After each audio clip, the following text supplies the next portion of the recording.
Good evening everyone. இன்றைக்கி நான் பேச போகிற தலைப்பு என்னென்னா, ரோட்டில் நம்ம போகிறப்ப கவனமாக போகணும்.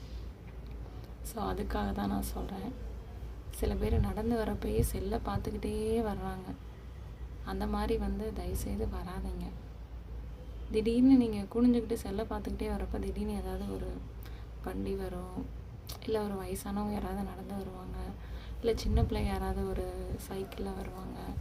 இந்த மாதிரிலாம் இருக்கும்ல. ஏன்னா சில பேரை நான் பார்த்துருக்கேன், அப்படியே நடந்துக்கிட்டே தான் வருவாங்க. ஆனால் அந்த குனிஞ்ச தலையை விட்டு நிமிரவே மாட்டாங்க. அந்த மாதிரி தயவுசெய்து சொல்கிறேன், ரோட்டில் போகிறப்ப இது என்னோட ஒரு ஹம்பிள் ரெக்வெஸ்ட்.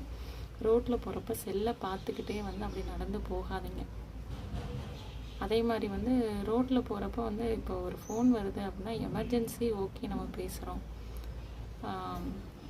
இப்போ நம்ம நடந்து போகிறப்ப ஃபோன் வருது, நம்ம ஃபோனில் பேசிகிட்டே போவோம். ஆனால் கேர்ஃபுல்லாக பார்த்து பேசுங்க. ஏன்னா டேர்னிங்லலாம் வரப்போ திடீர்னு வண்டி வரும், நம்ம பேச்சில் கான்சன்ட்ரேஷனாக இருந்தோம்னா அதை கவனிக்காமல் விட்டுட்டோம்னா இதாயிரும்ல. ஸோ அதனால் ரோட்டில் போகிறப்ப எப்போயுமே கேர்ஃபுல்லாக இருங்க. இன்னொரு ஒரு காரியம் நான் என்ன சொல்கிறேன் அப்படின்னா, 2 வீலரில் சில பேர் போகிறீங்க, சில பேர் 4 வீலரில் போகிறாங்க.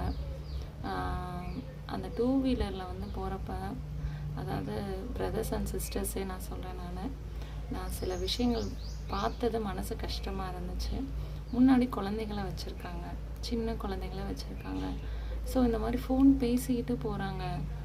அதே மாதிரி ஒரு குழந்த இருக்காங்க, ஃபோனையும் எப்படின்னா இப்படி கழுத்தை ஒட்டி இப்படி வச்சுக்கிட்டு அப்படி ஃபோனை வச்சுட்டு பேசிட்டு போகிறாங்க. முன்னாடி குழந்த இருக்குது, பின்னாடியும் சில வண்டிகள்லாம் வந்துட்டுருக்கு. அதாவது நான் எல்லாரையும் சொல்லலை, சில பேர் அப்படி பண்ணுறீங்க. தயவுசெய்து அப்படி பண்ணாதீங்க. நீங்கள் ஒரு வண்டியில் போகிறப்ப ஃபோன் வருது, ஒரு எமர்ஜென்சியாக ஃபோன் வருது அப்படின்னாலும் தயவுசெய்து ஒரு ஓரமான இடத்துல நிப்பாட்டிட்டு நீங்கள் பேசுங்க, சரிங்களா? உங்களுக்கும் நல்லது, உங்களுக்கு பின்னாடி வர வண்டியில் வரவங்களுக்கும் யாருக்கும் எந்த ஆபத்தும் வராமல் இருக்கும். அதே மாதிரி டேர்னிங்லலாம் போகிறப்ப ஹார்ன் அடித்து போங்க. ஏன்னா யாருமே இல்லைன்னு நினைக்காதீங்க, திடீர்னு யாராவது வருவாங்க செய்வாங்க.